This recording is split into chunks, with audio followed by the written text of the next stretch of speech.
Hello student, मैं फिर से अपना वीडियो लेके आई हूँ और काफ़ी दिन बात कर रही हूँ। इसके लिए मैं आप लोगों से माफ़ी चाहूँगी।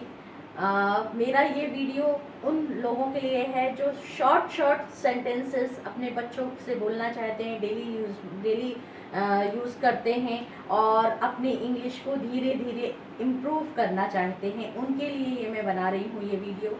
कुछ क्वेरीज आई थी, कुछ रिक्वेस्ट आए थे मेरे लिए कि आप इस तरीके का वीडियो बनाइए जो हम अपने बच्चों से छोटे छोटे सेंटेंसेस में बात करें और वो अब इंग्लिश सीखें, धीरे धीरे करके छोटे छोटे सेंटेंस समझें। इसलिए ये मैं वीडियो उनके लिए बना रही हूँ, उन लोगों के लिए डेडिकेट कर रही हूँ। प्लीज़ मेरे चैनल को लाइक करिए, सब्सक्राइब करिए और बेल आइकन को पुश करिए। मेरे चैनल का नाम गुरुकुल है और मैं Ranjana. Let's start the video, let's start the class. तो चलिए शुरू करते हैं फर्स्ट सेंटेंस से। फर्स्ट सेंटेंस है गो देयर। गो देयर का मतलब होता है वहाँ जाओ। बच्चों से हम बोलते हैं ना जब कि जाओ बेटा उधर जाओ, उसको स्मॉल सेंटेंस में बोल सकते हैं गो देयर। फिर सेकंड है कम हेयर, तो हम बोल सकते हैं जब बच्चे को हमने बोला कि गो देयर तो फिर बच्चे को हम ये बोलते हैं कि कम हेयर, मेरे पास आओ। गो देयर यानी वहाँ जाओ, कम हेयर यानी यहाँ आओ। देखिए शॉर्ट सेंटेंस में हमने इंग्लिश भी बोली, वो भी सीख रहे हैं, हम भी सीख सकते हैं क्योंकि सीखने की कोई उम्र नहीं होती, हम कभी भी कुछ भी सीख सकते हैं। तो इस तरीके के सेंटेंसेस आपको भी इंग्लिश इम्प्रूवमेंट में काम में आएंगे। सो फर्स्ट और सेकेंड मैंने आपको सेंटेंस बताया क्या है, come here, go there, simple. अब थर्ड है keep it there. Keep it there का मतलब है कोई सामान हमने बच्चे को दिया और हमने उसको बोला कि वो वहाँ पे सामान रख दो। पेन दिया, पेंसिल दिया, प्लेट दिया, बॉल दिया, कुछ भी दिया, तो हम बच्चों को क्या बोलेंगे, कीप इट देयर यानी वहाँ पे रख दो।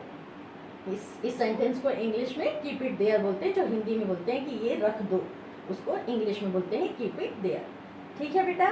फिर आगे क्या है, go take a bath. Suppose हम बच्चे को बोल रहे हैं जाओ नहा के आओ, बच्चे को बोल रहे हैं, बड़ों को बोल रहे हैं, किसी को भी बोल सकते हैं, ऐसा नहीं कि बच्चे को ही बोलना है, बड़ों को भी बोल रहे हैं, हमारे फ्रेंड हैं, हमारे हस्बैंड को अगर वाइफ बोल रही है तो बोल सकते हैं गो टेक अ बाथ, जाइए नहा के आइए। तो ये सेंटेंस है गो टेक अ बाथ, आप समझे। अब फिफ्थ सेंटेंस है, ये बहुत इजी, ये सबको आता है, मुझे मालूम है आप लोगों को ये आता ही होगा, लेकिन फिर भी मैंने इस शॉर्ट सेंटेंस में इसको शामिल किया है। स्टैंड अप, खड़े हो जाओ, जैसे बोलते हैं सिट डाउन, बैठ जाओ, तो स्टैंड अप ये पता है मुझे कि सबको आता है, ये बहुत सिंपल सेंटेंस है। स्कूल में जो भी लोग जाते हैं, छोटे छोटे बच्चों को सबको ये सेंटेंस आता है। Now next is go get something for you yourself. Go get something for yourself यानी जाओ अपने लिए कुछ लेके आओ, अपने लिए कुछ चाहिए। जैसे शॉप में जाते हैं, बच्चों के साथ गए शॉप में या फ्रेंड्स के साथ गए शॉप में, कहीं घूमने गए, मॉल में गए, कहीं भी बाहर गए और किसी को कुछ चाहिए और उसके लिए हमें बोलना है, तो हम इंग्लिश में कैसे बोलेंगे, गो गेट समथिंग फॉर योरसेल्फ यानी अपने लिए कुछ लेके आओ।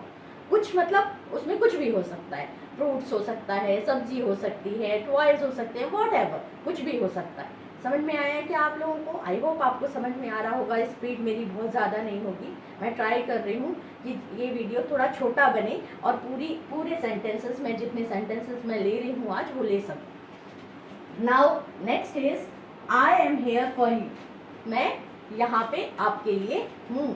मम्मी जैसे बोलती है ना बच्चों के लिए, बेटा मैं हूँ यहाँ पे, डरो मत, डोंट बी स्कैर्ड। ये इसमें मैंने नहीं लिखा है, अपने में बोल रही हूँ, अपने से बोल रही हूँ कि डोंट बी स्कैर्ड, डरो मत, I am here for you, मैं हूँ यहाँ पे आपके लिए, इसका मतलब होता है। और don't go so far. Don't go सो फार का मतलब होता है ज़्यादा दूर मत जाना, पास में ही रहना। क्यों? क्योंकि जैसे बच्चे नीचे खेलने गए, साथ में हम गए, तो बच्चों को क्या बोलते हैं, ज़्यादा दूर नहीं जाना, तो इंग्लिश में कैसे बोलना है, डोंट गो सो फार, ज़्यादा दूर नहीं जाना। Now next sentence is you should B. कभी कभी क्या होता है, सपोज हमें किसी ने हर्ट किया तो हम उसने बोला सॉरी सॉरी सॉरी, तो हम क्या बोलेंगे उसको, यू शुड बी। आपको सॉरी फील भी करना चाहिए, मतलब अगर वो सॉरी बोल रहा है तो आपको भी एहसास दिलाना कि हाँ आप जो सॉरी बोल रहे हो वो सही बोल रहे हो, यू शुड बी, मतलब आपको सॉरी बोलना चाहिए क्योंकि मुझे हर्ट हुआ है, मुझे दुख हुआ है, मुझे तकलीफ हुई है, then you should be sorry for that. Okay. Now what are you doing, ये भी बहुत सिंपल सेंटेंस है, सबको आता है। व्हाट आर यू डूइंग, क्या कर रहे हो। Next sentence is don't cry यानी क्या बोलना है, रो मत, रोने, चिल्लाओ मत। क्राई का मतलब रोना भी होता है, क्राई का मतलब चिल्लाना भी। हाँ, और एक सेंटेंस मेरा मिस हो गया, उसको मैं फिर से बोलना चाहती हूँ।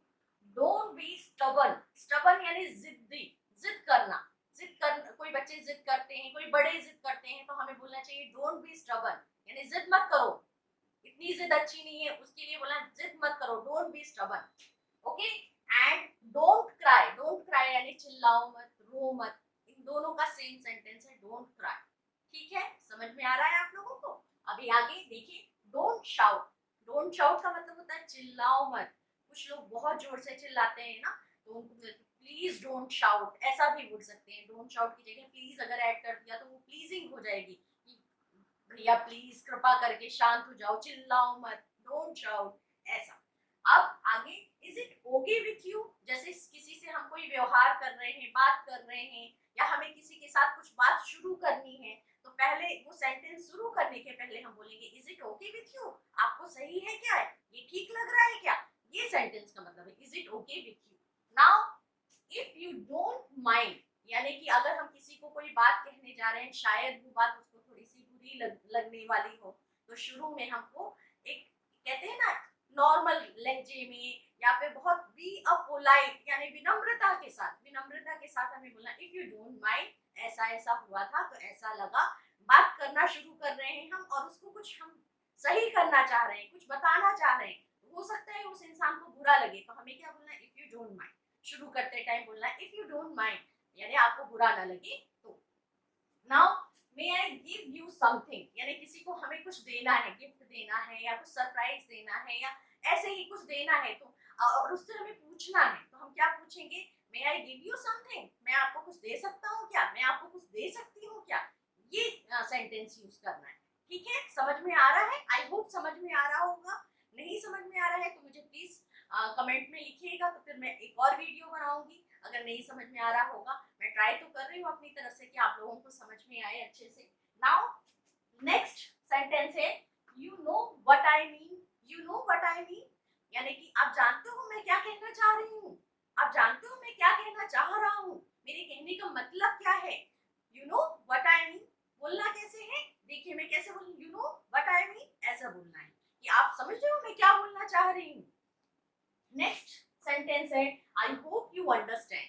आई होप यू अंडरस्टैंड का मतलब है, सपोज हम किसी से कुछ बात कर रहे हैं, और उसकी जो गेस्चर्स हैं, उसके जो हाव भाव हैं, उससे हमें लग रहा है शायद उसे हमारी बात अच्छे से समझ में नहीं आ रही है, और हमें उससे पूछना है कि आप उनको समझ में आ रही है कि नहीं आ रही है, तो हमें बोलना है आई होप यू अंडरस्टैंड, मतलब मेरी बात आप समझ रहे होंगे, मैं आशा करती हूँ कि आप मेरी बात समझ रहे होंगे, इसका मतलब ये होता है।